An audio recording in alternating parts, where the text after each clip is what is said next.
भाजपा प्रदेश उपाध्यक्ष श्रीपाल राणा ने नानकमता विधानसभा चुनाव को लेकर प्रेस वार्ता के दौरान क्या कहा। सितारगंज में आयोजित प्रेस वार्ता के दौरान उत्तराखंड भाजपा प्रदेश उपाध्यक्ष श्रीपाल राणा ने नानकमता विधानसभा चुनाव को लेकर 2027 में अपनी पार्टी की तैयारियों पर विस्तार से जानकारी दी। उन्होंने कहा कि आगामी चुनाव के लिए संगठन पूरी मजबूती के साथ मैदान में उतरने की तैयारी कर रहा है। श्रीपाल राणा ने बताया कि पार्टी का मुख्य फोकस विकास कार्यों और शिक्षा व्यवस्था को मजबूत करना रहेगा। उन्होंने कहा कि क्षेत्र में सड़कें और संपर्क मार्ग कई स्थानों पर जर्जर स्थिति में है, जिससे लोगों को रोजाना परेशानियों का सामना करना पड़ रहा है।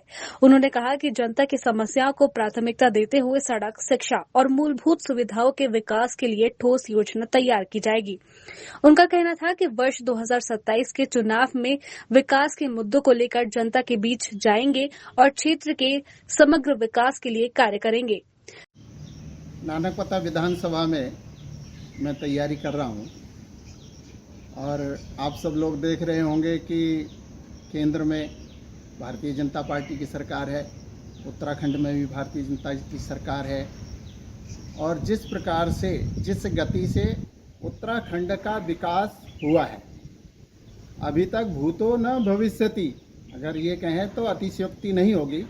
जितने कार्य इतनी गति से हमारे मुख्यमंत्री माननीय पुष्कर धामी जी की और उनके आगमन में, उनके मार्गदर्शन में जो काम हुआ है तेजी से, वो बहुत गति से काम हुआ है और सब प्रकार का विकास भी हुआ है। तो आगामी आने वाले जो 27 के चुनाव हैं उसमें भारतीय जनता पार्टी निश्चित रूप से विजयी होगी और गत बार की जो सीटें थी उससे और अधिक सीटें लेकर भारतीय जनता पार्टी की सरकार बनेगी और जो उत्तराखंड का विकास है और गति से प्रारंभ होगा।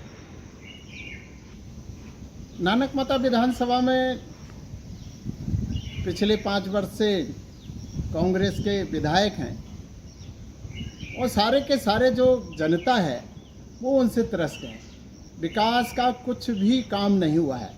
छोटे मोटे उन्होंने अपनी जो निधि है उससे खड़ंजे, नाली और ये सबका जो बड़ी रोडें हैं 2-2, 3-3 किलोमीटर की, मैं देखता हूँ कि वहाँ पर गांव से गांव जोड़ने की जो रोडें हैं वो इतनी ख़राब हो चुकी हैं और इस समय जो बरसात का समय है, ठीक है ना, तो उसमें तो चलना भी दूभर हो जाएगा। गहरे गहरे गड्ढे हो गए हैं, विद्यार्थी आते हैं साइकिल से गिरते हैं, उठते हैं, पटकते हैं, इतनी जर्जर स्थितियां हैं। और विकास को लेकर तो हमारी जो मूल अवधारणा है कि शिक्षा है, स्वास्थ्य है, जल है, पानी है, ये सारी की सारी जो मूलभूत आवश्यकता हैं वो तो मनुष्य की पूरी होनी चाहिए, वो जनता की पूरी होनी ही चाहिए।